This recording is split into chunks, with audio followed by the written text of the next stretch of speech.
Salut à tous les fans de basket européen, on revient encore une fois pour vous parler d'Euroleague. C'est le 8e épisode de Ficelle Euroleague et pour m'accompagner aujourd'hui, il y a l'excellent Adrien Bauer. Salut Salut Adrien. Corentin. Et également Romain, le truculent Romain, ça va? Salut les gars, comment ça va? Ça va super, je suis super content de vous retrouver, surtout qu'on a du pain sur la planche aujourd'hui. On a 2 journées à débriefer, une à présenter et un débat qui va faire frémir certains de la communauté du basket européen sur Twitter notamment.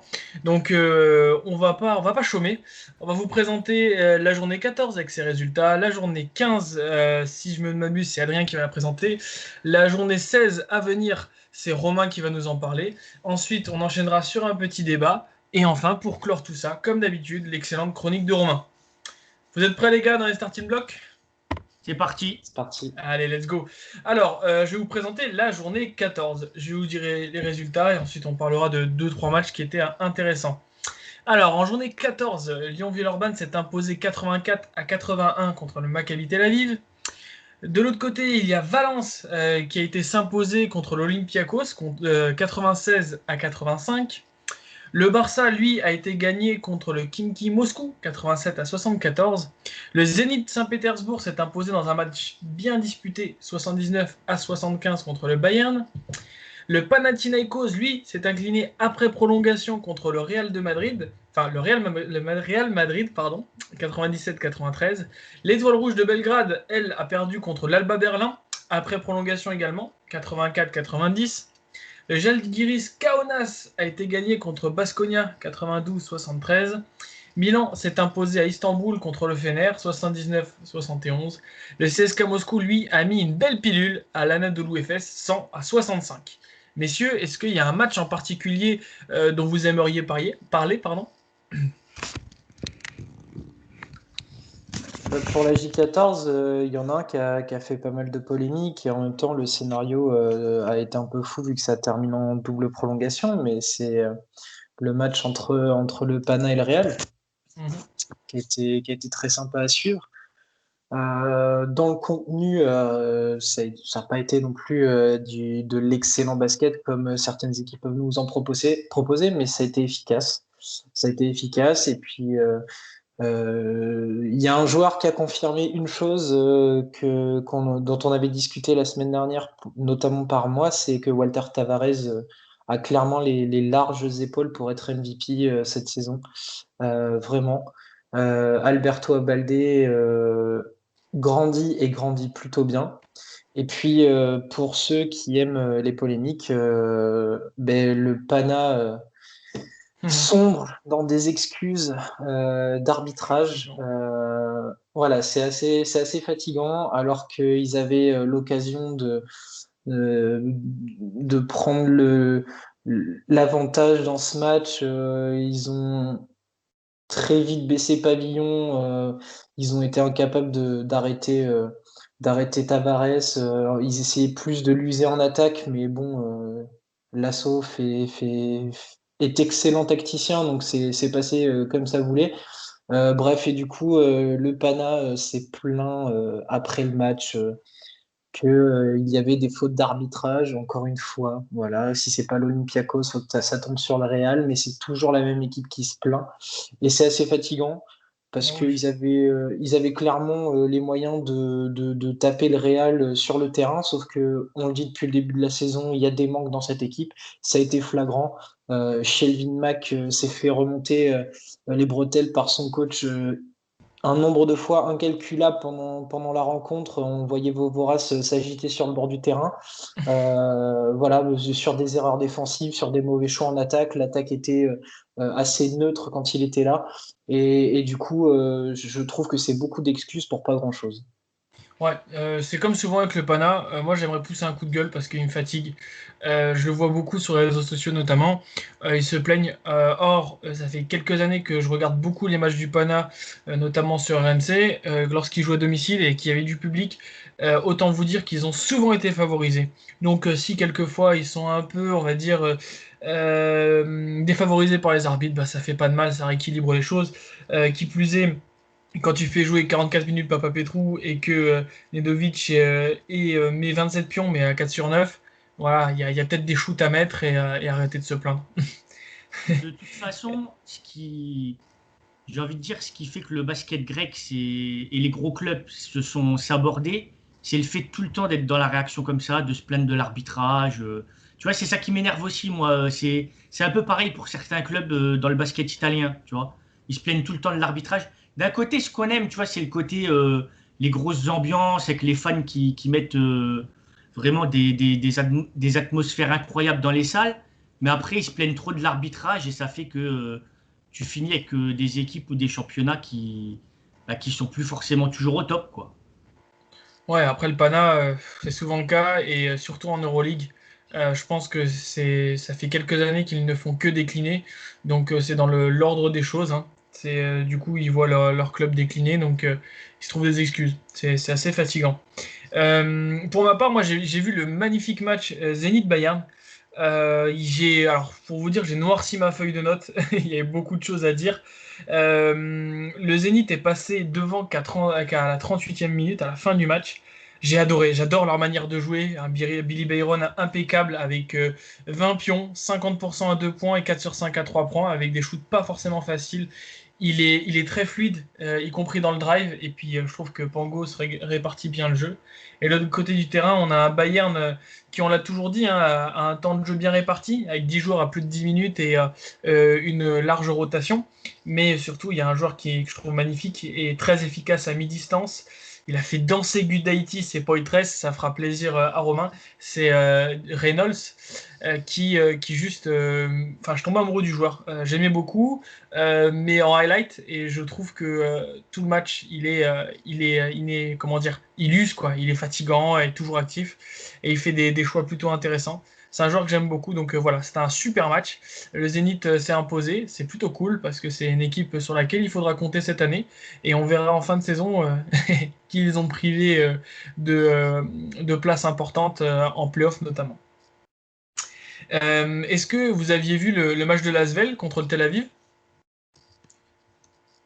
Alors, moi, perso, je l'ai pas vu ce match-là, mais clairement, c'est super pour l'Asvel, hein. Voilà, ils continuent à confirmer leur bonne forme. Et en plus de ça, sur ce match-là, ce que je retiens, c'est qu'on voit notamment Amin Noah, voilà, qui se montre avec 11 points. Il y a Mustapha Fall qui sort des gros matchs dernièrement. Et à côté de ça, bah voilà, Norris Cole continue d'assurer.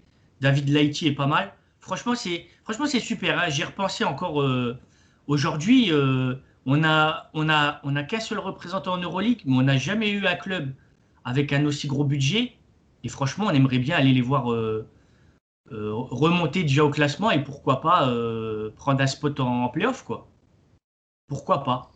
C'est clair, surtout que là, ils ont, de ce que j'avais vu cette semaine, vous m'arrêtez si je dis une bêtise, ils ont le même ratio victoire-défaite que l'année dernière.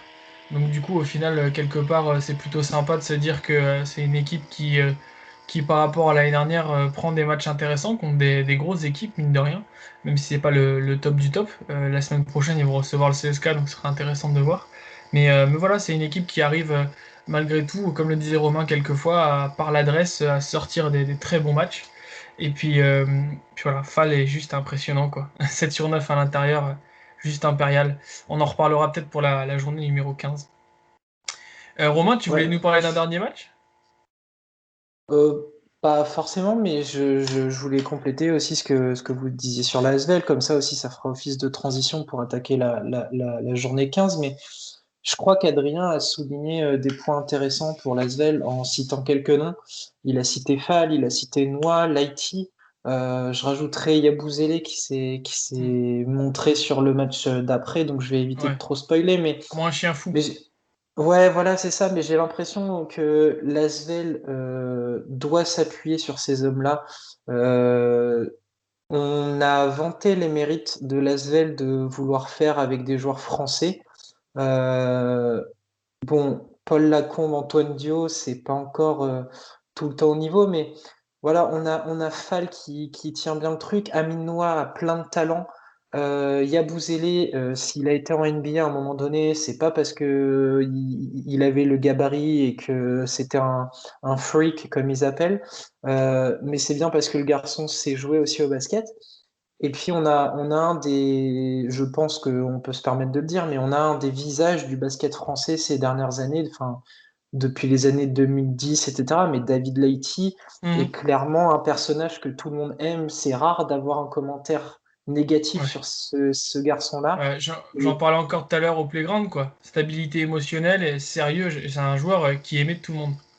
voilà, c'est ça. Et du coup, je pense que l'Asvel n'est pas obligé de faire dans le clinquant avec des joueurs. Voilà, bon, Norris Cole fait le taf qu'il a à faire, mais je pense aussi à Eric Freeman qui est une petite déception, ou même Kevarius Hayes. Voilà, quand ils sont arrivés, on a dit waouh, les mecs, ils ont l'air d'être impressionnants, etc. Et en fait, pas du tout. Et finalement, l'Asvel se retrouve par ses joueurs cadres ou français, et ça fait plaisir. Et du coup, voilà, c'est ça que j'aime dans cet Asvel-là, c'est qu'il se repose sur des joueurs bien identifiés et qui vont porter aussi le projet de l'Asvel. Ouais, c'est clair, entièrement d'accord. Du coup, si tu veux nous parler de la journée 15, vas-y. Enfin, de la journée 15 du match de l'Asvel. C'est Adrien qui devait présenter la journée 15, c'est ça? Oui. Ouais, c'est Ok. ça. Bon, respectez la structure alors. Ok. Alors la journée 15, on a eu l'Olympia Milano qui s'est imposé face à l'Anadolu Efes 72-69. On a le Žalgiris Kaunas qui s'impose face au Fenerbahçe 99-62. On a le Panathinaikos qui gagne face à l'Alba Berlin 92-69. On a le CSKA qui continue de gagner au Zénith Saint-Pétersbourg 83-65. L'Étoile Rouge, petite surprise j'ai envie de dire, qui s'impose face à Valence. Le Bayern Munich qui gagne 77-66 face à Baskonia. Le match entre le Real Madrid et l'Olympiakos avec le Real qui l'emporte 86-82. L'Asvel qui s'impose face au Khimki Moscou 90-84. Et la victoire d'un point du Maccabi Tel Aviv face au Barça 68-67. Merci Adrien. Du coup, Romain, on va te rendre la parole pour que tu nous parles du match de l'Asvel.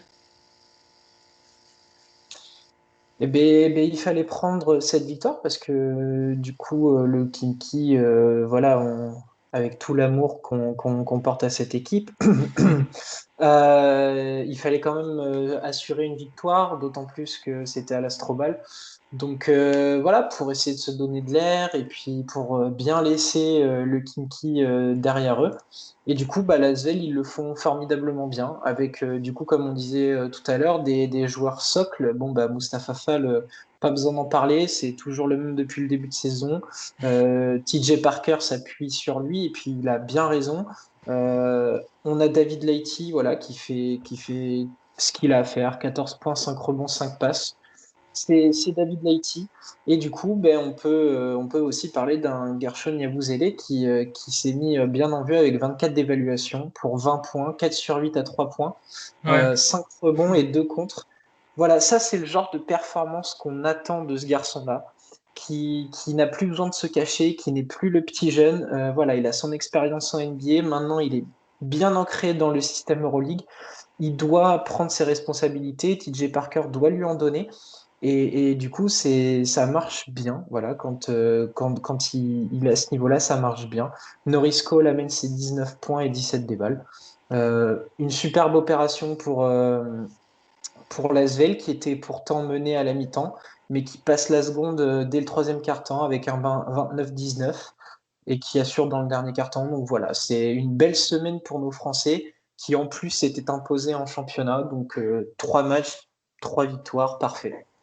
Et en plus, ce que je retiens moi sur ce match, c'est un peu comme pour le match face au Real, tu vois, c'est Norris Cole et Gershon Yabusele qui sortent une grosse perf. Donc c'est super de voir ce genre de joueurs se mettre en avant. Norris Cole, on n'est pas étonné parce que on sait qu'il a un gros CV, il a été champion NBA avec le Heat, mais surtout ouais, Gershon Yabusele, j'aimais bien au Celtics, mais c'est vrai que je trouvais dommage qu'il n'ait pas assez de responsabilités. Après, on sait que la NBA c'est pas le même monde, et là le voir faire des perfs en Euroleague, je demande que ça, quoi.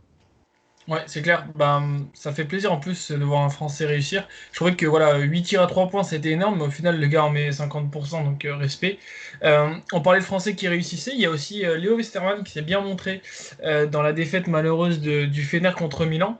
Il a fait un petit 15 déval, mais simplement un seul tir raté. Euh, le Fener, bon, qui a encore perdu. Milan a bien géré ce match.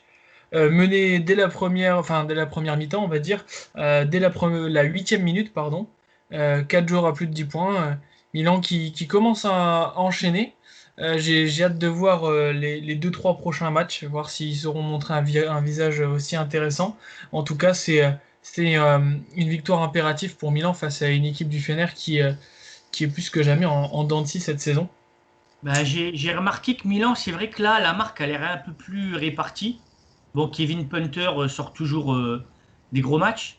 Mais là, en dernier, tu as des joueurs qui se montrent plus. Tu as Gigi Datome, il y a un des matchs où il a été pas mal. Et sinon, j'ai regardé là en championnat italien, ils ont encore assuré. Puis maintenant, tu vois des joueurs comme Michael Roll, même si là en Euroleague, il n'avait pas joué. Tu vois, euh, tu vois un peu tout l'effectif, quoi. Donc, c'est mieux quand la marque est plus répartie, clairement. Ouais. Désolé, moi je me suis trompé, hein. Le Milan-Fener, c'était la journée 14 dans les notes. J'ai fait une petite erreur. Ouais, Euh, là c'est face à l'Anadolu Efes. Donc là, tu as Kevin Punter qui score 18 points, ouais. t'as Malcolm Delaney qui met 10 points, Shevon Shields 11 points. Alors c'est ces trois-là qu'on voit souvent, mais au moins, tu as Zach Ledé qui a fait 8 points, Kyle Hines qui met 8 points. Donc, si tout le monde peut participer, ça serait bien, quoi. Gigi Datome qui met 7 points, Oui, c'est... surtout qu'il faut aller la chercher, la victoire contre l'Efes Istanbul. Non, c'est un bon résultat.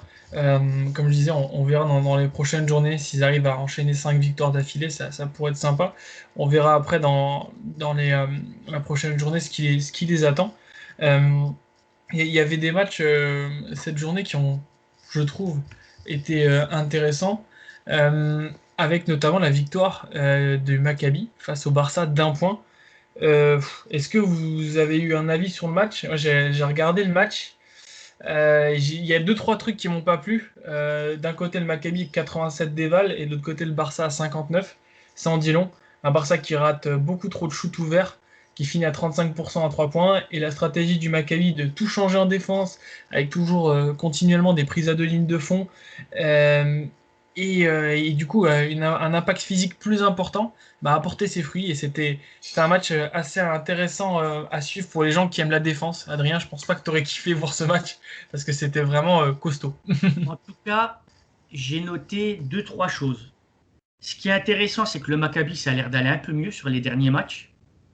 Même si j'ai l'impression que quand il gagne, c'est quand Will Buckin score moins. Donc tu vois, tu m'avais dit lors d'un précédent podcast que c'était un peu trop du jeu en isolation. Là, je remarque que quand il score pratiquement pas, c'est là que le Maccabi va gagner des matchs. Et concernant le Barça, à l'inverse, j'ai l'impression que le Barça, dernièrement, les matchs qu'ils ont gagnés, c'était surtout quand Calates était dans un rôle de distributeur, quoi. Les Mhm. précédents matchs, il fait 10 passes, 14 passes décisives Bien joué, ouais. C'est exact. et 12 passes. C'est fou, hein. Et il score très peu, mais je veux dire, j'ai l'impression que c'est quand il est dans ce rôle de distributeur que ça fonctionne mieux. Un peu comme, si tu veux, quand l'Alba Berlin gagnait des matchs dernièrement avec Peyton Siva qui faisait des grosses perfs justement en faisant genre plus de 10 passes décisives, ou alors avec Pierre Henry au Baskonia, tu vois, un peu dans le même Mhm. profil. Donc, est-ce que quelque part, c'est pas mieux de s'inscrire dans comment dire, dans cette voie-là avec un meneur qui distribue le jeu et des joueurs qui scorent à côté? Quelque part, si ça fonctionne mieux. Après, bon, c'est à relativiser, hein. Il s'impose d'1 point. C'était un match au forceps. Je trouve que tu vois le fossé énorme entre un Barça qui a été mauvais et qui, malgré tout, se retrouve à une longueur d'écart. Et un Maccabi qui ont été très intense en défense, les Grecs ont donné tout ce qu'ils pouvaient, qui gagne, belle victoire, franchement, respect. Mais voilà, enfin, le niveau plafond du Maccabi et le niveau plancher du Barça, il y a encore un écart entre les deux. Là, ils l'apprennent parce que ça tombe du bon côté, cool pour eux. Mais le Barça, c'est tellement puissant. Enfin, honnêtement, Donc, le Maccabi, t'es pas convaincu? absolument pas. Non, non, enfin, c'est une équipe. J'ai regardé deux trois matchs, ça m'a saoulé. J'ai vraiment pas aimé. C'est une équipe que j'aime pas la manière de jouer. C'est dommage parce que j'adore le coach et j'aime beaucoup Will Buckin, mais c'est pas une manière de jouer qui me plaît. Et puis bon, il y a deux trois intérieurs qui je trouve font pas le boulot à 100%. Mais bon, ça c'est un autre débat. Donc voilà. Il y a également le Real qui a été s'imposer à l'Olympiakos après prolongation. Je ne sais pas si vous avez entendu parler de ce match-là, qui a fait pas mal parler sur les réseaux sociaux, avec notamment un Nicolas Laprovitola qui est un peu de retour. Ça fait du bien que Campazzo soit parti pour qu'il ait un peu plus la lumière sur lui, et qui rentre 19 points, 2 rebonds et 6 assists. Et le Real, malgré tout, avec un match, une victoire en prolongation, avait 108 déval et l'Olympiakos 78. Et grâce à un monstre qui est Hassan Martin, l'Olympiakos a réussi quand même à se maintenir et malgré tout perdre. Euh, voilà. Énorme. Ben, c'est le match que j'ai vu et franchement, j'ai vraiment cru que l'Olympiakos pouvait aller la chercher, hein. Parce que, Ah ouais, à ce point-là? ah ouais, franchement, déjà c'était un match physique, c'était un match âpre. Le premier Mhm. quart-temps, c'est très défensif. Et ensuite, tu vois, c'est intéressant parce que dans le deuxième et dans le troisième quart, l'Olympiakos parvient à faire un petit écart, et mais vraiment léger. Et c'est le Real qui arrive quand même à revenir. Et le dernier carton, le quatrième quart, plus la prolongation, c'est l'inverse. Tu vois, c'est plus le Real qui fait l'écart et l'Olympiakos qui revient. Et au final, bon, ben, c'est un peu short pour l'Olympiakos. Mais moi, je me dis que le Real, franchement, bon, Tavares a encore fait un gros match. C'était son troisième double-double de suite. Mais moi, je pense qu'ils peuvent dire merci à Llull quand même, hein. Il est clutch dans des moments où c'est chaud pour eux. Et de l'autre côté, le duo Hassan Martin, Shekil McKissick, Ouais, franchement, déjà Hassan McKissic. Martin sur pick and roll, tu vois, c'est ça qui est énorme. Sur pick and roll avec Spanoulis, c'est énorme, hein. Ça fonctionne les deux, mais Ouais. c'est un Quand duo Romain, de feu. quand Romain nous l'avait présenté, j'avais découvert le bestiau et c'est vrai que c'est impressionnant. Il déménage, il a une intensité incroyable. C'est vraiment top de le voir jouer. Et McKissic, il commence à trouver un peu de régularité. Ça fait deux matchs qui fait des choses pas trop mal. Ouais, L'Olympiakos, du coup, en playoff, les gars, ou pas? on dit McKissick, hein. McKissic? Ouais, mais c'est parce que les gens ils ont tellement l'habitude, à mon avis, de voir des noms de Ah, en Hitch. l'ex-Yougoslavie que. Ouais. Eh ben, tu sais quoi, je vais yougoslaviser son nom. Ce sera McKissic pour moi. Vous les voyez en playoff du coup, l'Olympiakos, ou enfin, vous avez changé d'opinion par rapport à eux ou pas, les gars? Je vais demander à Romain d'abord ce qu'il en pense. Bah, quand on avait fait le débat sur les deux clubs grecs, j'avais dit que l'Olympiakos serait en play-off. Aujourd'hui, du coup, ils sont à la porte de la huitième place, ils sont neuvième, à une victoire du Žalgiris. Pour moi, je change pas d'avis. Ils ont du talent, ils ont les joueurs qu'il faut et ils sont en train de faire douter certaines équipes. Donc moi, change pas d'avis. Je pense qu'ils vont être dans ces places au moins autour de la huitième Mhm. parce que l'effectif est sympa et que au-delà des anciens, on a vu la semaine passée que Printezis était capable de faire gagner encore, que Spanoulis était encore très dangereux. Et ben autour, il y a des joueurs un peu plus jeunes qui engrangent de l'expérience. Livio Jean-Charles se débrouille plutôt pas mal. Ouais. Et puis du coup, ben, je l'avais dit dans la chronique la semaine dernière, mais ils ont fait des ajustements dans leurs 5 majeurs. Maintenant, c'est Ellis qui start à la place de Martin, et du coup, ils ont l'air de trouver un équilibre comme ça. Donc, peut-être encore quelques retouches, mais moi, je change pas d'avis. L'Olympiakos peut jouer les playoffs. La même. Ben, Et toi, Adrien? perso, déjà, tu regardes le classement derrière le trio, le quatuor de tête, c'est dense, c'est serré. Et je me dis, pourquoi pas une remontada de certains clubs. Mais l'Olympiakos, pour moi, ils ont un effectif, ouais, ils peuvent au moins choper la septième ou huitième place, quoi. Alors après, ça me déplairait pas de voir l'Asvel en playoff. Est-ce que c'est l'année? Ouf. C'est peut-être un peu tôt, mais ouais, c'est peut-être un peu tôt, mais Il y a un gros Mais écart là. ouais, mais pourquoi pas? Tu te dis, tiens, les mecs, ils veulent nous surprendre. Mais bon, c'est vrai que là, ils ont fait des coups, l'Asvel. Après, la saison, elle est longue. Après, tu vas affronter les grosses équipes. En général, les grosses équipes, tu as l'impression qu'elles sont qu'elles montent en régime sur les derniers matchs parce qu'elles savent que Exact. c'est les matchs à prendre, quoi. Mais l'Olympiakos, oui, clairement, pour moi, ils ont plus l'effectif que par rapport au Pana. Ouais, je trouve aussi. Le Panay, il Euh, joue sur 3 joueurs. ouais, et ils n'ont pas de meneur stable en fait, en tous les sens du terme. Mm. Ouais, ouais, bah, le Pana, c'est clair. Comme il dit lui, j'ai l'impression que c'est Nedovic, Papa Petrou, voilà. C'est plus des individualités. C'est triste. C'est triste. Ouais. Franchement, le Pana, c'est une équipe que j'aimais beaucoup regarder l'année dernière. Non, l'année d'avant, pardon. Et l'année dernière, ça s'était déjà un peu essoufflé, mais cette année, franchement, je les trouve pas intéressants. À part quand j'ai envie de me faire une petite session d'Edovic, qui est un joueur que j'apprécie, mais sinon, c'est tout, quoi. C'est vrai que, ouais, on en reparlera du Pana, mais tu parlais de l'Asvel en playoff. Pour moi, le Fener, Baskonia et les FES peuvent aller chercher sur de la régularité, sur une série de 4-5 matchs gagnés. Aller titiller les playoffs et du coup bah, mathématiquement faire redescendre d'autres équipes. Et donc du coup le Pana l'Olympiakos pardon sera dans cette myriade d'équipes qui peuvent être autour des 7, 8, 9e places. Donc il faudra que l'Asvel se mêle à la lutte, mais pourquoi pas. En tout cas, on leur souhaite. Romain, tu nous présentes la prochaine journée? Par contre, Ouais, je voulais juste dire un petit mot sur le Žalgiris qui Ouais. recommence à ouais, gagner je suis quelques d'accord. matchs. Ouais, ils sont à 3 d'affilée là. Donc, c'est tant mieux pour eux. Oui, c'est clair, ça fait plaisir en plus. Ouais. Et puis de deux belles démonstrations de force cette semaine. Vraiment, j'ai vu le premier de la semaine qui était contre Vitoria. Une vraie démonstration. Je confirme qu'ils ont retrouvé leur valeur du début de saison, de l'engagement, l'envie de jouer ensemble. Et c'est voilà, c'est typiquement ce qu'il leur faut pour remporter des matchs. Et je suis très content que ça revienne contre attends c'était Fenerbahçe pour la J15. Ils ont même battu le record du club en termes de passes décisives. Ils étaient à 31. Donc voilà, clairement cette équipe elle va continuer de nous faire plaisir à voir. Et pour l'instant ouais 3 victoires de suite. J'espère que ça va durer parce que clairement voilà ce club nous tient à cœur et c'était long de ne pas les voir gagner. Clairement, clairement c'est une équipe qui est toujours très intéressante et c'est un peu la Cendrillon qu'on aime saison après saison découvrir.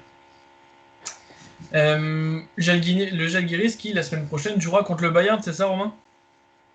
Exactement, ça sera du coup la journée 16 se déroulera mardi et mercredi. Il y aura 5 matchs dans la soirée de mardi avec tout d'abord le Zénith qui va recevoir l'Étoile Rouge, l'Anadolu qui va recevoir Barcelone, le Pana qui va se déplacer au Maccabi Tel Aviv. Gros choc à l'Astrobal pour l'ASVEL qui va recevoir du coup le premier du classement, c'est le CSK. Le dernier match de ce jour-là sera Real Madrid contre Berlin.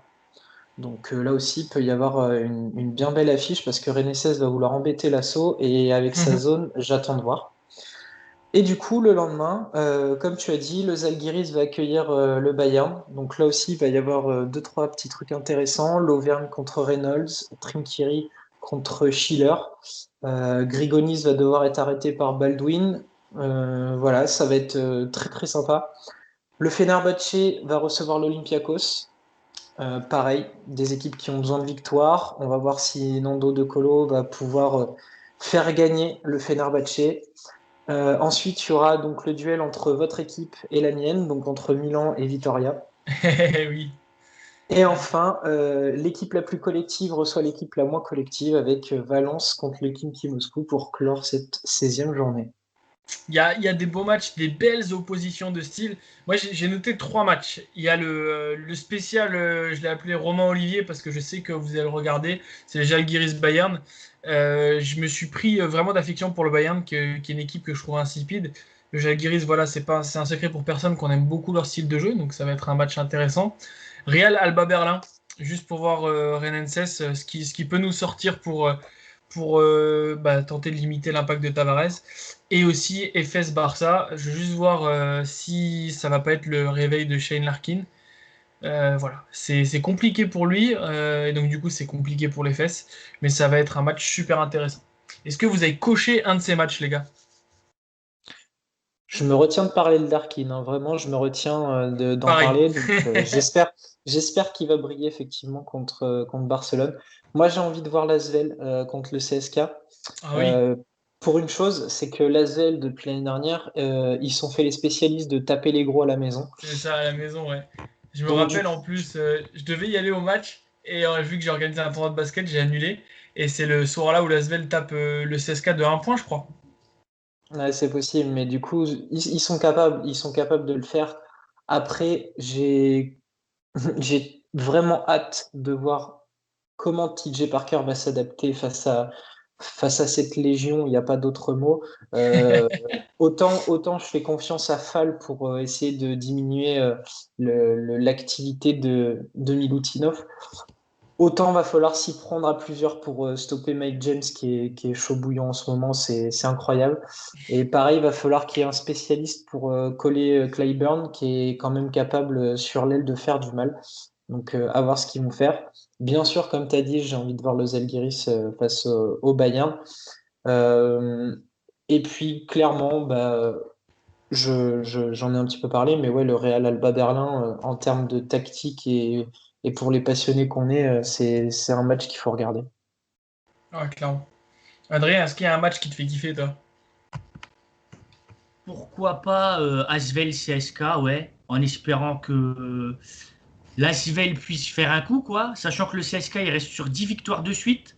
Donc cette saison, c'est la plus grosse série, hein. Les autres équipes, le Barça, je crois qu'ils ont fait une série de 4-5 victoires, mais pas plus. Cette saison, c'est vraiment dense, donc ça va pas être simple.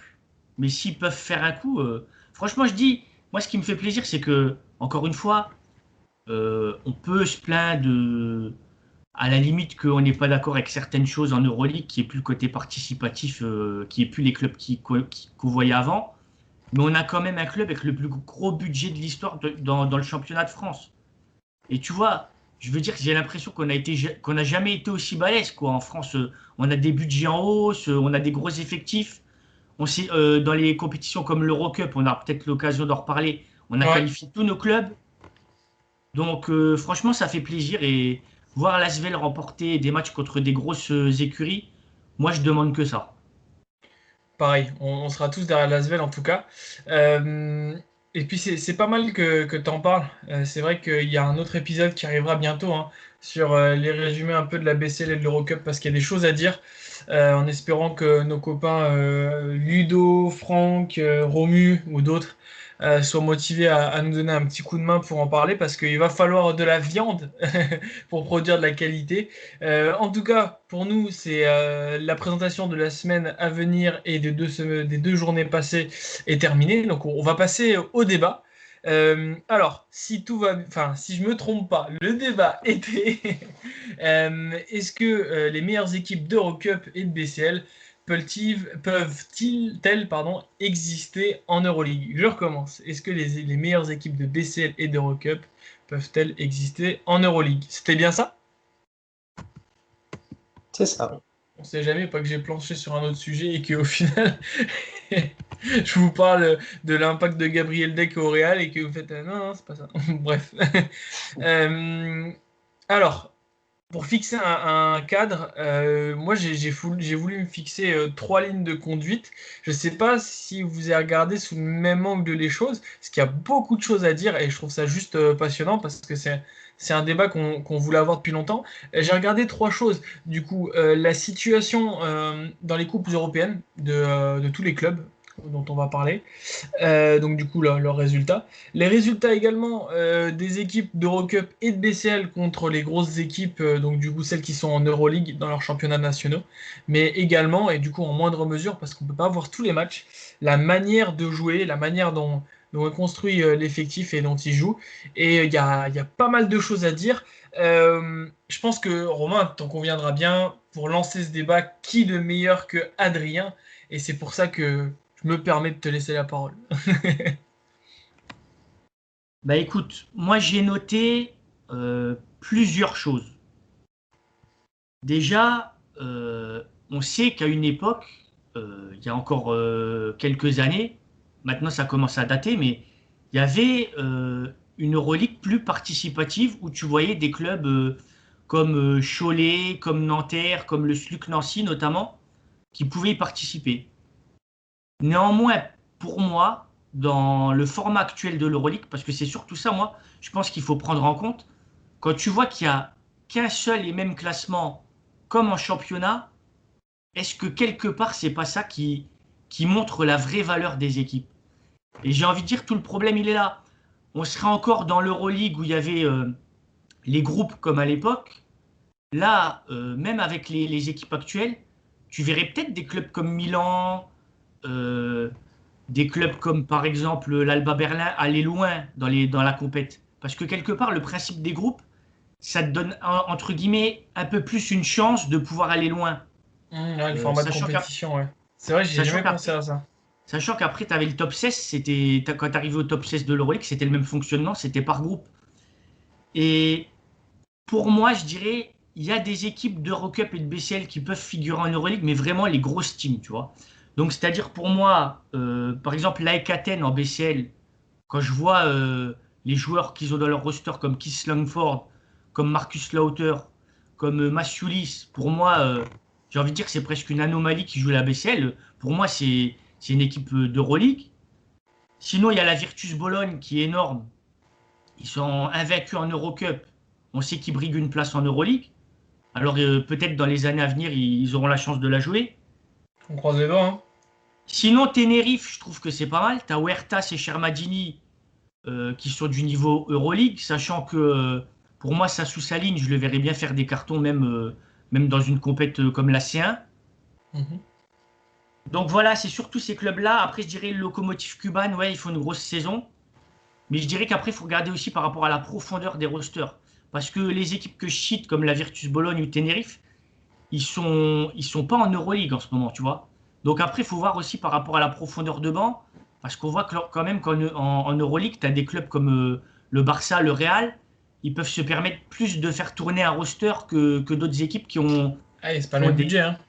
Voilà, ils ont le budget, et puis t'as des rosters où le banc est moins fourni, quoi.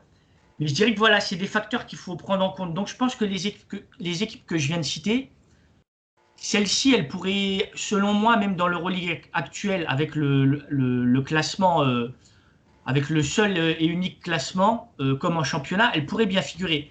Parce qu'après, les autres équipes, dans les compétitions comme l'Eurocup et les BCL, c'est, je vais pas dire que c'est des surprises, mais c'est des équipes qui arrivent à être en haut de classement parce que tu as des équipes qui sont pas du niveau de l'Euroleague au sein même des groupes, quoi. Quand tu vois par exemple les clubs français, la JL Bourg, Boulogne-le-Valois en Eurocup, ok, ça fait plaisir. Mais pour moi, en Euroleague, ils galéraient. Moi, c'est mon avis. D'accord. Romain, est-ce que tu partages l'avis d'Adrien et notamment son analyse très fine sur le format de compète? Bah, pour moi, le format ne change pas vraiment la donne parce que euh, si à la fin, l'objectif c'est de gagner des matchs. L'objectif c'est d'arriver dans les 8 premiers là. Si on prend le format actuel de l'Euroleague, c'est arriver dans les 8 premiers. Donc que tu arrives dans les 8 premiers ou que tu sois dans les 2 premiers de petits groupes, pour moi ça change rien parce qu'à la fin il faut gagner des matchs. Euh, c'est oui, l'Euroleague proposait un autre format et on avait l'impression que ça donnait un peu plus de piquant, un peu plus d'enjeu. Sauf que là, ben, si une équipe en Euroleague, et je pense pas que ce soit le cas, si une équipe en Euroleague considère que parce que c'est un format type championnat et qu'on a 18 équipes avec un seul classement, c'est une saison régulière normale et puis advienne que pourra, mais c'est leur problème en fait, c'est leur problème. Sauf que La finalité, c'est de gagner des matchs et d'être dans les 8 premiers. Donc l'équipe qui prendra ce format-là, voilà, par-dessus la jambe, ça c'est leur problème. Mais pour moi, le format pour l'instant n'est pas vraiment gênant. Voilà, si je dois parler du format, moi je trouve que ça ne dérange pas. Parce que l'objectif est le même, c'est gagner. Et bizarrement, les équipes qui gagnent sont souvent les mêmes. Voilà, dans le top 8, on a très peu de surprises. Des fois, on a une équipe comme l'Anadolu qui s'invite au Final Four, le Zalgiris aussi. Voilà, mais ça reste quand même des équipes qui sont là avec un objectif gagné. Donc que ce soit dans un petit groupe, ensuite un top 16, ensuite machin, la finalité c'est gagner. Donc sur le format, ça me gêne pas. Ok, je partage aussi parce que avec le format, tu peux peut-être t'ajuster. Comme on l'a vu, Cholet très bien s'ajuster contre l'AEK Athènes cette semaine notamment. Pour autant, tu peux pas te cacher éternellement. Simplement, je vais reprendre la bonne analyse d'Adrien, je trouve, sur certaines équipes. Pour moi, tu as, quelques équipes. Je vais citer notamment l'AEK Athènes, Granca, enfin Tenerife, pardon, pas Gran Canaria, Tenerife. Et il y a également une dernière équipe qui était Badalone, qui ont d'anciens joueurs d'Euroleague, qui sont assez vieillissants, et donc du coup qui leur permettent de bien figurer dans leurs compétitions respectives, à savoir la BCL. Et il y a de l'Eurocup aussi. Non, c'est ouais, que Eurocup pour Badalone. Donc ça leur permet d'avoir une épine dorsale d'anciens joueurs Euroleague, et puis derrière de bien les entourer. Donc ça, c'est plutôt intéressant. Ouais, Pour le mais coup, ouais, moi, pour moi, quand je parlais de format, déjà c'était par groupe, et en plus il y avait beaucoup moins de matchs, hein. Quand tu as des équipes qui se disent on peut taper une grosse team sur un ou deux matchs, ça change tout. Que là, des matchs, comme en championnat. Donc, je sais pas si tu imagines, mais les équipes d'Euroleague, elles jouent leur championnat. C'est dans 30 journées, plus les matchs d'Euroleague. Il y a intérêt à être rodé, hein, je veux dire, hein, surtout quand tu n'as pas un roster assez profond. Et là, ça se voit, hein. Tu vois les matchs, la densité qu'il y a. Pour moi, mm. c'est parce qu'il y a des teams, vu qu'elles n'ont pas la même profondeur de banc, bah, elles n'arrivent pas à enchaîner des victoires les unes derrière les autres. En tout cas, Ah ouais, bah, c'est mon opinion personnelle. c'était mon point suivant parce qu'au final, la seule équipe qui en ressort, et on sera d'accord pour le dire, qui ont les rotations et qui pourraient clairement exister en Euroleague parce qu'ils ont des joueurs qui pourraient être titulaires en Euroleague, c'est la Virtus Bologne. Pour ces autres équipes, du coup, enfin, il faudrait se fixer de regarder les championnats. J'ai pris quelques championnats, c'est très simple, j'ai pris l'Italie, la Turquie, l'Espagne et la Grèce. Euh, pour prendre l'Italie, on a une seule équipe qui est largement en tête, c'est Milan. 10 victoires, une défaite. Et on a derrière Brindisi et la Virtus Bologne. La Virtus Bologne, pour moi, pourrait clairement jouer le top 15 d'Euroleague, de par ses rotations, de par la démonstration de force en Eurocup, et taper des équipes comme le Kimki ou la Svel facilement. Enfin, ou facilement, ou les taper. Alors que Brindisi, bah ouais, Brindisi, attention, en championnat, ils ont battu Milan. Il y a Sassari qui a battu la Virtus Bologne, et Brindisi a également battu Bologne. Donc c'est de se dire que cette équipe de Brindisi qui en BCL peut faire de belles choses. Après, quand on regarde bien, bah, ils ne pourraient pas figurer en Euroleague du fait que tout se passe sur leur gros meneur qui est D'Angelo Harrison, l'ancien joueur du Portel, et donc c'est assez limité. En Turquie, de l'autre côté, c'est simple, on va dire on va dire la hiérarchie respectée, avec Fener 11 victoires, 2 défaites, Efes 11 victoires, Turk Telekom 8 victoires, 5 défaites, et tout en bas, on a Galatasaray 4 victoires, 9 défaites, Bursaspor 3 victoires, 8 défaites. Et le Turk Telekom a battu Galatasaray, qui était la seule surprise, avec une équipe en Eurocup et l'autre en BCL. Donc voilà, pour l'instant ça se tient, et il faut partir du côté de l'Espagne pour voir des réelles différences avec un championnat qui en Espagne cette année est assez, comment dire, inédit, c'est le moins qu'on puisse dire, avec un Real qui est invaincu avec 14 victoires, Tenerife, dont on parlait tout à l'heure, qui a 12 victoires, 2 défaites, vient ensuite le Barça, Baskonia, Badalone, Burgos, Unicaja Malaga, Andorre, qui a gagné contre le Barça, et Valence. Et quand on regarde ce classement, il y a également Bilbao qui est tout à la fin, qui joue en BCL. Et si on regarde bien, Badalone a gagné contre Baskonia, Burgos a gagné contre Baskonia, et Valence a perdu contre Tenerife, Burgos, Malaga et le Betis Séville. Donc du coup, bah, on peut légitimement se poser la question de est-ce que Burgos, Malaga ou Tenerife pourraient figurer en Euroleague. Donc c'est une grande question et je pense que concrètement, à part la Virtus Bologne, les seules équipes qui pourraient bien figurer en Euroleague, c'est-à-dire voilà, avoir figuré dans le top 15, top 16, ce seraient des équipes type Tenerife, Malaga, Burgos, qui sont bien structurées, qui ont assez de rotation pour faire des coups, mais qui malgré tout n'ont pas des joueurs qui vont leur permettre de lisser leur nombre de victoires sur toute une saison. Ouais, mais tu le dis toi-même, la CB, ça reste une référence que j'ai souvent eu cette discussion avec toi, mais que quand tu regardes le reste des pays européens, bah, au final, c'est assez dispatché maintenant. Chaque pays a une ou deux grosses teams, tu vois. L'Italie, ils ont l'Olympia Milan et la Virtus Bologne. Nous, on a l'Asvel. Tu as les Allemands, ils ont l'Alba Berlin et le Bayern Munich. Et c'est ce qui fait, d'un autre côté, que la concurrence, elle n'a jamais été aussi incroyable et que des pays comme nous, la France ou l'Allemagne, ils peuvent se permettre d'avoir quelques clubs avec des gros budgets. Donc Oui, l'Euroleague, quelques clubs, ça mais t'en pousse as les un ou ambitions deux. vers le haut. Mais quand tu regardes, ça, ouais, c'est clair que ça pousse les investissements vers le haut, mais tu regardes la ACB, tous les clubs que j'ai cités, c'est des clubs gigantesques. Ben Donc, voilà, ouais, mais la CB, c'est ce que je dis. Tu retrouveras pas, par exemple, le championnat italien, tu retrouveras pas le championnat italien des années.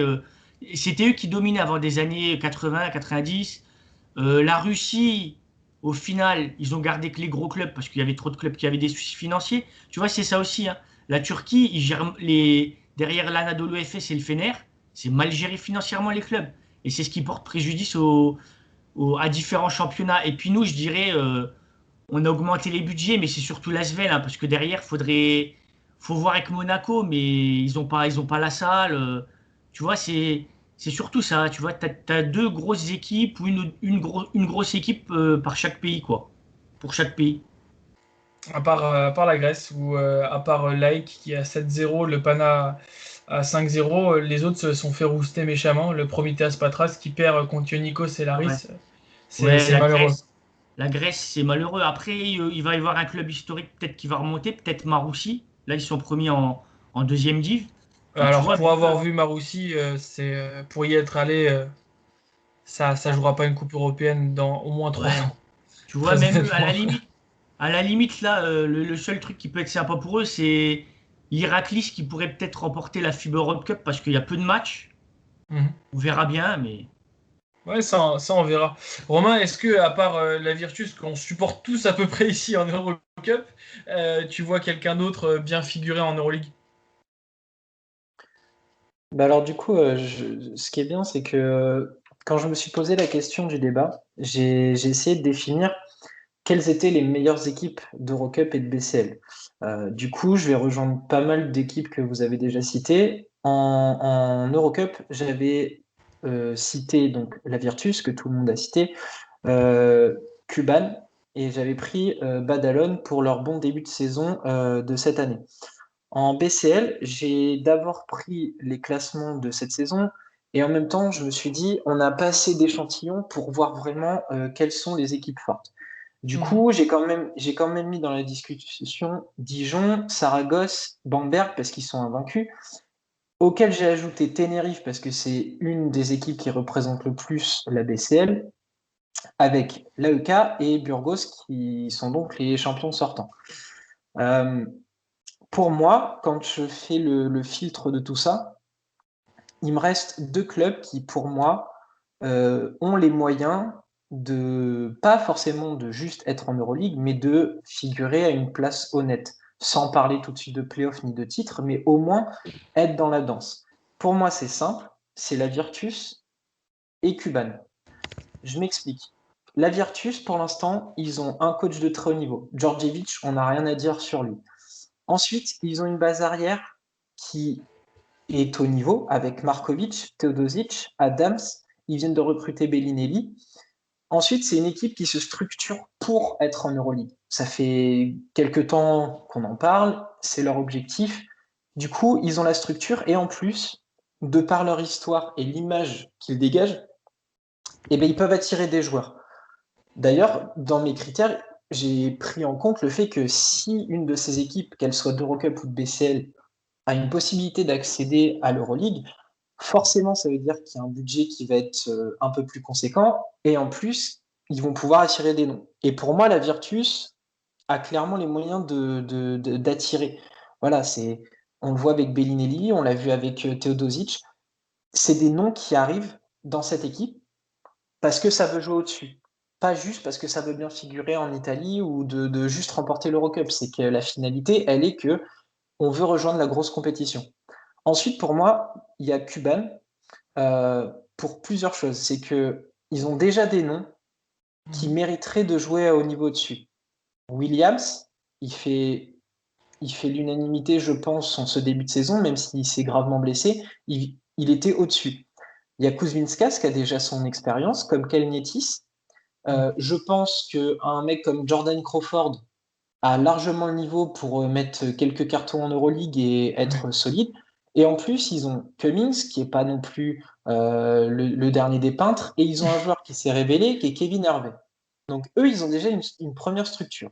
Ensuite, on le sait, les clubs russes, ils ont une certaine facilité financière à s'offrir des joueurs de renom, et je pense que Cuban est encore capable de le faire. Je dis pas qu'ils vont balancer de l'argent par les fenêtres et s'offrir tout et n'importe quoi au risque de se faire couler, mais ils ont quand même cette puissance qui fait qu'ils ont la possibilité de s'offrir des joueurs. Notamment en Et allant puis, chercher un gros joueur de talent sur les postes arrière et bien qui peut sûr, te faire gagner des matchs, quoi.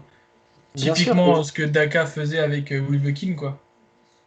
voilà, mais après, il faut aussi que ça reste sérieux, que ce soit pas des one-shot et que le club se coule tout seul. Mais ils ont cette capacité de le faire. Et puis, pour moi, le Loco, ça reste quand même une des équipes qui, à une époque où ils disputaient l'Euroleague, a mis en avant pas mal de joueurs qu'aujourd'hui, on adore tous. De l'année, Randolph, c'est des exemples qui sont flagrants du travail qu'a fait le Lokomotiv Kuban à une époque où ces joueurs ont complètement explosé sur la scène européenne. Donc pour moi, c'est les deux clubs qui restent de mon filtre parce que du coup, pour les autres, je trouve que ce serait trop limité. J'avais mis le Partizan, notamment la saison dernière, qui en Ouais. avait presque le niveau. Simplement, cette saison, ils sont à chier, on va pas se le cacher, et c'est bien moi qui le dis, donc voilà. Trinchieri est parti, du coup, en termes de tactique, c'est beaucoup plus limité. Badalone, c'est dominant en Eurocup, mais ça me paraît quand même très limité en Euroleague. Ouais. Ils ont, alors ça joue bien au basket, Ah oui. Oui, ça oui. c'est incontestable, ça joue bien au basket, mais à un moment donné, on voit aussi qu'en Euroleague, ça joue bien au basket, mais c'est aussi très athlétique pour certaines équipes. Et du coup, c'est ce qui leur manque à Badalone. Ils ont Ante Tomic qui, voilà, hein, qui a quand même quelques kilomètres au compteur Hmm. comme un joueur, comme le joueur d'expérience qu'il est. Euh, et le secteur intérieur, hormis lui, ça reste quand même des mecs qui ont des physiques pas vraiment athlétiques. Donc quand il va falloir se taper des Milutinov, des Hassan Martin, enfin voilà, des Walter Tavares, qui va pouvoir occuper ce rôle? Donc pour moi, Badalone, ils vont être limités sur ce point-là. J'ai pris Dijon. Le problème des équipes françaises depuis longtemps, c'est qu'à un moment donné, du fait des budgets, on était aussi limité dans les rotations. Et Dijon, je les trouve un petit peu limités dans cette profondeur de banc qu'ils peuvent avoir. Ça veut dire impliquer un peu plus de jeunes, mais est-ce que ces jeunes sont au niveau? Voilà. Pour moi, il y a ce manque de rotation. Et la question, est-ce que Holston peut directement avoir ce niveau Euroleague? J'en doute, même si ça reste un joueur absolument formidable. Euh, Ensuite, l'AEK. Ah Adrien oui, l'a ça souligné, m'intéresse bien, ça, ce que tu veux dire. l'effectif, pour moi, le seul avantage qu'ils ont, c'est l'expérience de certains joueurs. Zizis, Slaughter, Lojeski, Langford ou Massiulis. Sauf que si je prends la fiche de l'équipe, Langford, 37 ans, Massiulis, 35 ans, Zizi, 37 ans. Ensuite, Lojeski, 35, Slaughter, 35. Ça fait un bon paquet de vieux. Désolé de l'expression, mais pour du basket, ça fait un bon paquet de vieux. L'effectif a 30 ans de moyenne d'âge. Est-ce que, à l'heure actuelle, avec 18 équipes en Euroleague, tenir toute une saison sur 2 fronts, avec tes cadres qui ont plus de 35 ans, c'est possible? Pour moi, non. L'expérience, ils l'ont, mais ils n'ont plus le physique pour tenir autant. On le voit, Printezi joue moins, Spanoulis joue moins, des San Emeterio, des Reyes, tous ces joueurs sont en fin de carrière. On ne peut pas demander à ces garçons-là, à plus de 35 ans, de tenir 25-30 minutes de moyenne dans une compétition où il y a des équipes comme le Zalgiris, comme Valence, qui jouent à 1000 à l'heure. Et puis, C'est clair. Avec des je grosses vois quand même rotations aussi. ben voilà, Ouais. c'est ça. Et je vois mal un Langford ou un Zizis courir après des Larkin, des Mike James. Enfin Mhm. voilà, pour moi, c'est impossible. Ils ont une belle équipe. Ça, je le conteste pas. L'AEK, ils ont une très belle équipe sur le papier, mais ils ont plus de 35 ans. Donc pour moi, c'est impossible. Impossible que ça tienne en Euroleague. Donc, et je le répète, hein, il est important d'avoir ça en tête, c'est que si ces équipes devaient s'engager en Euroleague, il y aurait un budget, il y aurait des joueurs à attirer. L'AEK a son histoire, donc ça peut attirer des noms. Mais voilà, ils ne peuvent pas changer tout d'un coup et se dire compétitifs. Donc pour moi, pour tous les arguments que j'ai apportés, les deux seules équipes qui, pour moi, peuvent intégrer rapidement l'Euroleague et y faire bonne figure, c'est la Virtus et le Loco. Bon, bah c'était bien synthétique. Je partage ce qu'il dit. Mais c'est vrai que, si tu veux, moi je parlais du format, mais c'est vrai que même quand il y avait l'ancien format, il galérait quand même certaines équipes, les clubs français en dernier, notamment le SLUC Nancy, j'ai vu des matchs, on se prenait des raclés.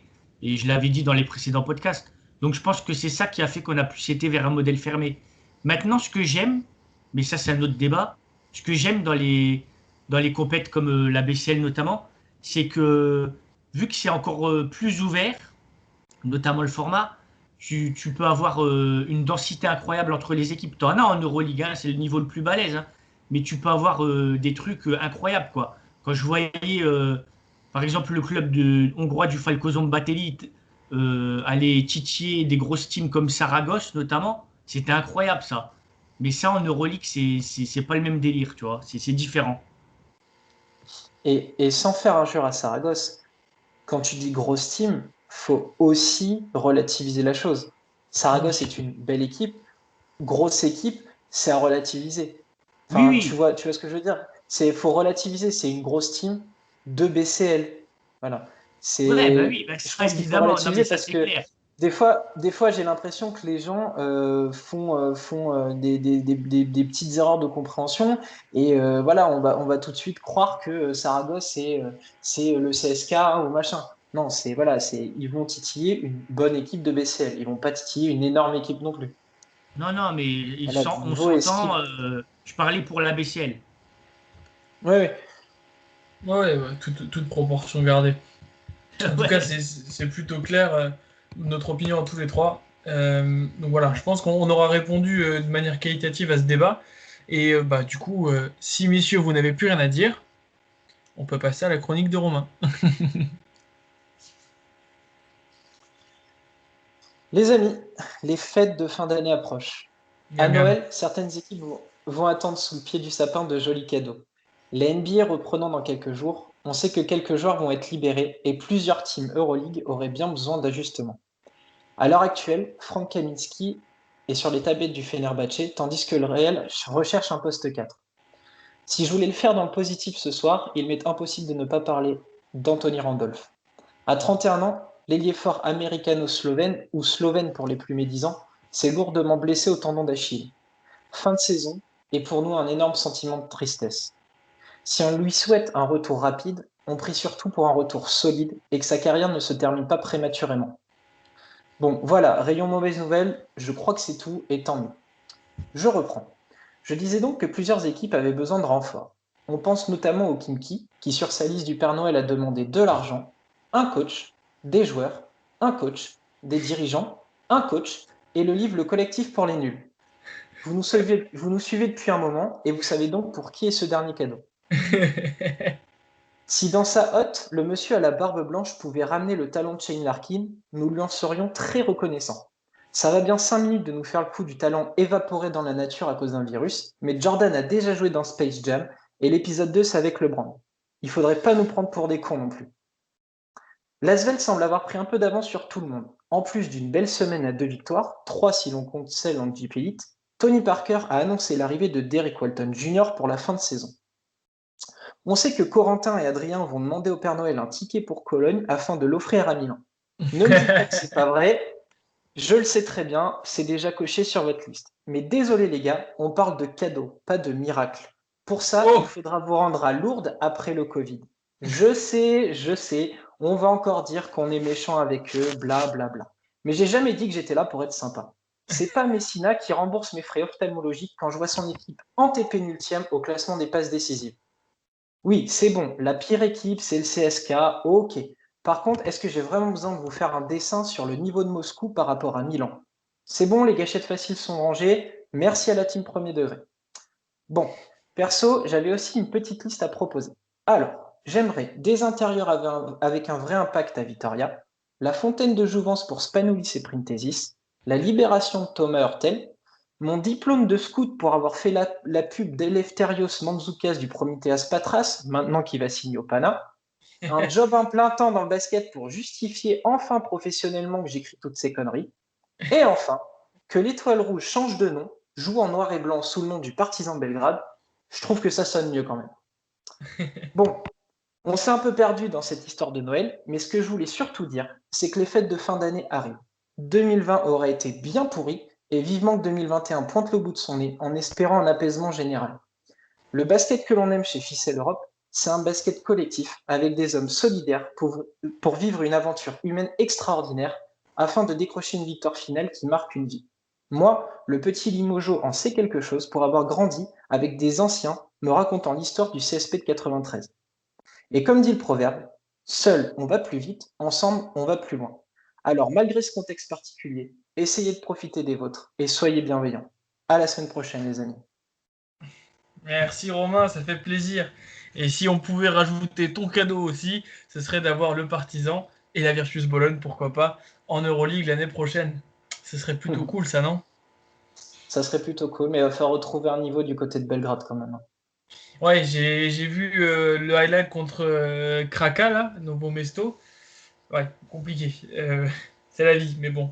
En tout cas, on croise les doigts et puis la Ligue n'est pas encore terminée et on peut aller chercher le titre en fin de saison. Pour ceux qui galéreraient à voir des matchs, c'est vrai que j'y pense maintenant. Il y a tous les matchs de la Ligue Adriatique sur YouTube. Il y a quelques matchs également des clubs italiens qui leur mettent sur leur YouTube officiel. Donc, pendant ces temps troublés, faites-vous plaisir en regardant du basket. La NBA reprend dans 2 jours. C'est pour ça que regardez du vrai basket avant que ça reprenne. Et puis, la team premier degré dont parlait Romain, je suis désolé pour vous. Et, je rajoute juste, il y a toujours moyen de trouver des matchs en streaming de l'Euroleague sur YouTube et n'hésitez pas, vous allez vous régaler. Ah oui, c'est vrai qu'il y a 2-3 matchs en différé. Et puis, si vous nous envoyez un message privé, on peut peut-être vous les filer si on est gentil et bien luné. Merci à tous les deux d'avoir été là. C'était un immense plaisir.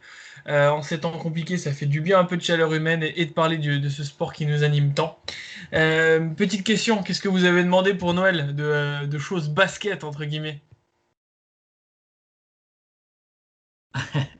Rien du tout?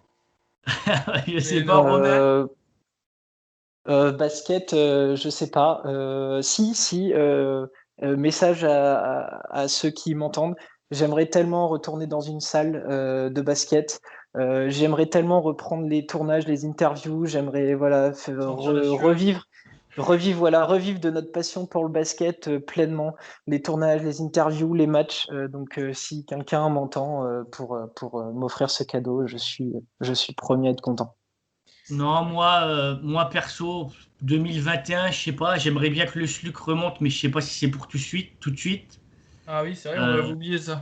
Pourquoi pas Turin, déjà monté en première div et pourquoi pas l'Euroleague, mais bon, on n'y est pas encore. Et sinon, ouais, on verra. La Virtus Bologne, ouais, ça serait bien, hein. Ils représentent bien le basket italien. Donc, Moi, il y a 3 choses que j'ai demandé. La première, elle est vraie. Je me suis acheté une espèce d'armure, vous savez, les trucs une espèce de mousse et des bardeurs avec de la mousse pour protéger mon petit dos une fois que je reprendrai un peu le chemin des parquets après ma blessure. Deuxième chose, c'est que j'aimerais vraiment voir la Virtus en Euroleague. Et dernière chose, que la Virtus Rome, cette fois-ci, ne disparaisse pas totalement parce que voir disparaître un ah, monument du basket italien, ça m'a crevé le cœur. j'allais, Mais c'est j'a- comme ça. j'allais le dire. Bah, tu sais, après, il y a peut-être moyen, faut voir, hein, qu'ils se mettent peut-être d'accord en rachetant les droits de participation à notre club, voir pourquoi pas aller voir l'Eurobasket Rome ou la Ouais. Stella Azzurra qui sont en deuxième div et trouver un moyen de fusionner, même s'il y a peut-être une petite concurrence. Donc, faut voir. Après, on verra. Et petite question, Turin, t'y crois avec Ergin Ataman comme dirigeant? Ouf.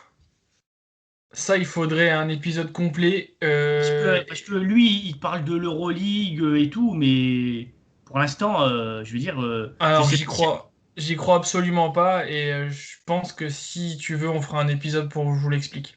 Ouais, ouais, puis je crois que c'est peut-être un peu comme à Rome. Je sais pas si le basket prend tellement là-bas Ah, maintenant. il y a beaucoup de choses à dire. Il faudrait qu'on refasse un épisode sur le basket italien.